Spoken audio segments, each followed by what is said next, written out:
시청자 여러분 안녕하십니까? 전 세계 교회와 선교지 소식 전해드리는 CGN 월드뉴스 정은지입니다. 첫 번째 소식 CBN에서 보내온 소식부터 전해드립니다. 우크라이나에서 러시아의 공격으로 민간인 사상이 잇따르고 있습니다.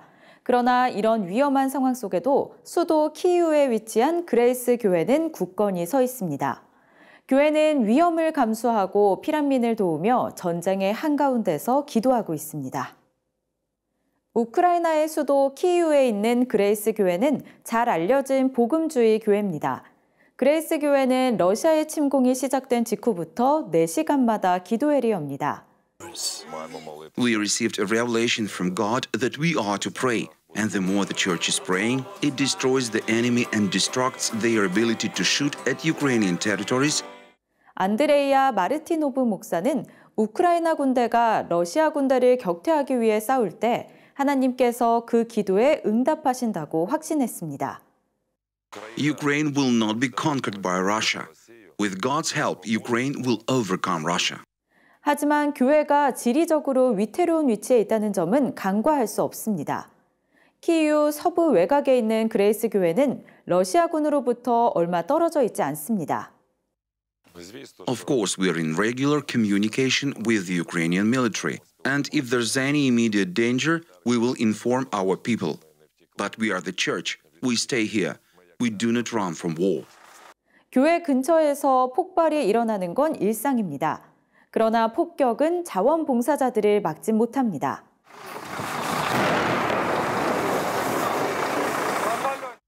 나탈리 노비코바 씨는 전쟁이 시작된 이후 매일 교회에 왔습니다. 그녀는 구호물품을 분류하고 포장하는 일을 돕습니다. Even though we hear the explosions, and sometimes they are very close, we just continue doing our ministry to help those who are in deeper need than we are. And that's why I'm not scared at all. 11살인 엘리자베스도 일손을 보탭니다. I feel good because I know that I'm doing something very important. 그레이스 교회는 러시아의 침공이 시작된 이후 지금까지 6만여 명의 피난민을 도왔습니다. 교회는 구호 활동을 계속할 예정이며 쉬지 않고 기도하겠다고 밝혔습니다. 교회는 러시아와 영적 돌파를 위해 집중적으로 기도합니다. I believe the end goal of this war will be the fall of Putinism, Stalinism, communism, and all the other ideas and ideologies which Russian mentality was built on. 올레그 보고마즈 목사는 전 세계 크리스천들이 우크라이나뿐만 아니라 전례 없는 정치적, 경제적 격변 가운데 있는 러시아를 위해 기도해야 한다고 말했습니다. This is my prayer. God, if you could save Nineveh, please save Russia as well. 마르티노브 목사는 전쟁이 러시아의 영적 돌파를 일으켜 더 큰 종교의 자유로 이어지길 기대했습니다.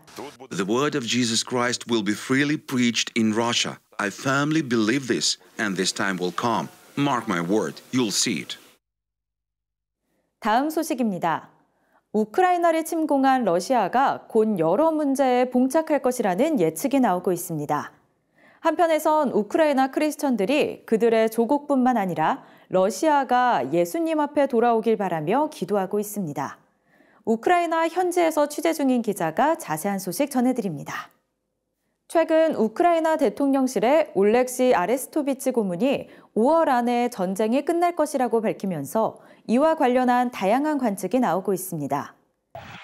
Well, if you were to listen to Alexei Arestovich, who is the senior advisor to Ukraine's President Zelensky, he predicted that the war would, in essence, when they come to an end by May, early May is what he's saying. He didn't give a very specific date, but he said by early May we could see the end of major operations. Why? Because look, if you were to look at at least the sort of the low numbers say that Russia has lost about 7,000 soldiers. If you take the Ukrainian estimates, they are saying close to about 13,500, but they're also including the number of dead, the number of wounded, as well as the attrition rates, and those who basically have just walked away from their tanks and from their machinery and equipment. So the Russian army is hemorrhaging, and that's why you see Vladimir Putin asking the Chinese for help.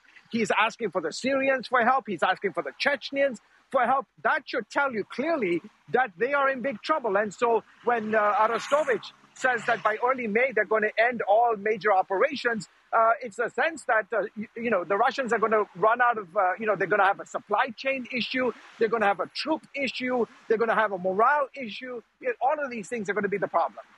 이와 같은 주장은 우크라이나의 수도 키이우를 빠른 시일 내에 점령하겠다는 러시아의 계획이 수포로 돌아가면서 신빙성이 커지고 있습니다. 한편 우크라이나 크리스천들은 이 상황이 기도의 응답이자 기적이라고 고백합니다.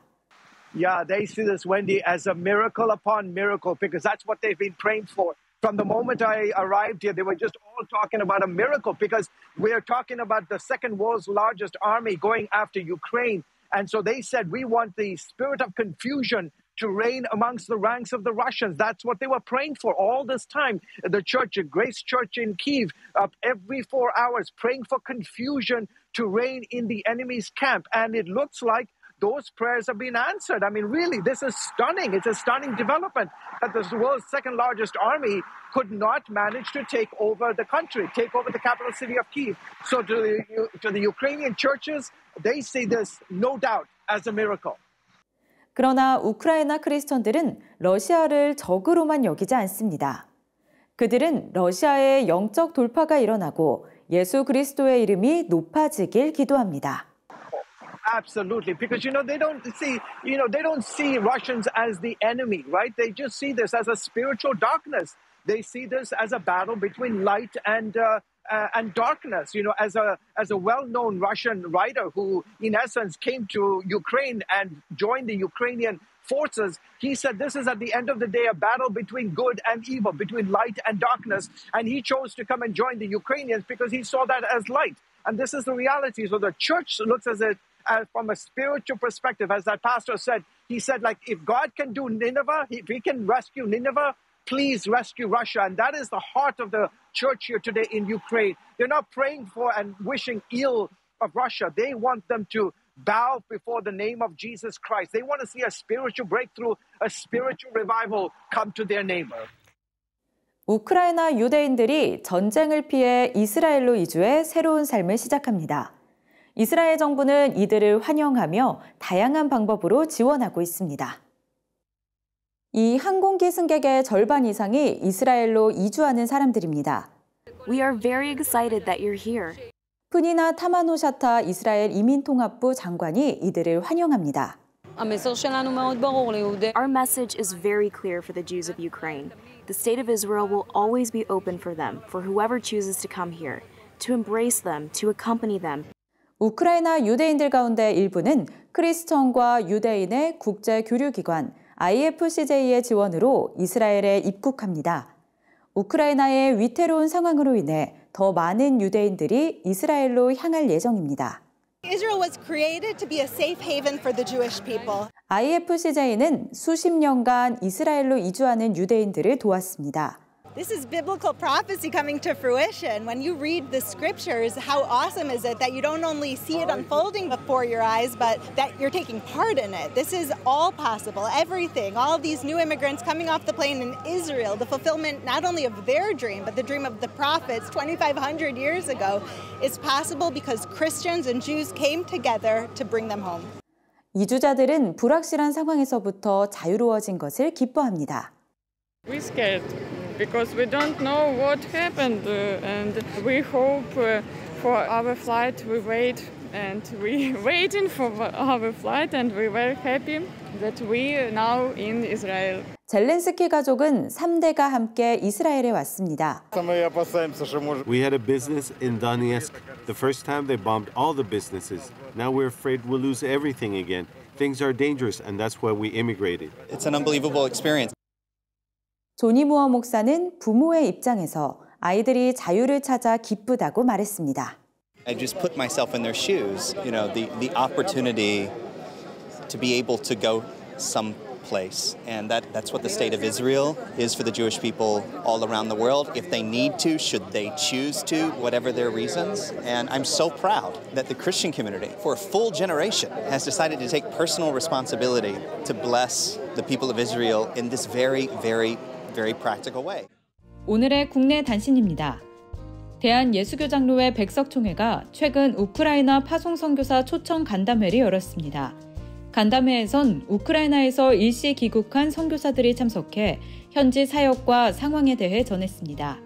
김진범 부총회장은 전쟁의 공포가 물러나도록 기도하고 지원 방향을 고민하겠다고 전했습니다. 한편 백석총회는 선교사들에게 국내 체류 지원금도 전달했습니다. 30일 기도운동 네트워크가 오는 4월 2일부터 무슬림을 위한 30일 기도운동을 진행합니다. 올해로 30주년을 맞은 이 기도운동은 매년 라마단 기간 동안 무슬림이 예수님 앞에 나오길 바라며 전 세계에서 동시에 진행됩니다. 기도를 위한 책자도 발간돼 종이책과 PDF 파일로 구매할 수 있으며 자세한 내용은 30일 기도운동 네트워크 홈페이지에서 확인할 수 있습니다. 아신대학교 네팔 선교연구원이 내달 8일 네팔 선교의 날을 맞아 네팔 선교에 대한 관심을 촉구했습니다. 이를 위해 네팔 선교연구원은 지역 교회들이 자유롭게 참여할 수 있도록 동영상을 제작했으며 4월 중 한국교회의 네팔 선교 40년 기념도서를 출간할 계획입니다. 한국기독교교회협의회 생명문화위원회와 기독교환경운동연대가 올해의 녹색교회 선정을 위한 신청을 받습니다. 기후위기와 생태계가 파괴되는 상황 속에 생태선교에 앞장서는 교회를 녹색교회로 선발할 예정이며 오는 5월 24일 시상합니다. 오는 1일까지 신청을 받으며 자세한 내용은 기독교환경운동연대 홈페이지에서 확인할 수 있습니다. 국제구호개발 NGO 월드비전이 한국능률협회 컨설팅에서 주관하는 한국산업의 브랜드파워 조사에서 2년 연속 NGO 부문 1위로 선정됐다고 전했습니다. 이에 대해 월드비전 조명환 회장은 앞으로도 월드비전은 전 세계 취약계층을 돕기 위한 대국민 참여 캠페인들을 고민하고 확산시켜 나가겠다고 전했습니다. 우리를 친구로 맞이하시는 하나님께 감사하며 영적 친밀감 가운데 하나님과 가까이 하는 하루가 되길 소망합니다. CGN 월드뉴스는 새로운 시대에 변치 않는 복음을 전하며 세상에 바로 서고자 하는 그리스도인들의 눈이 되겠습니다. 시청해 주셔서 감사드립니다.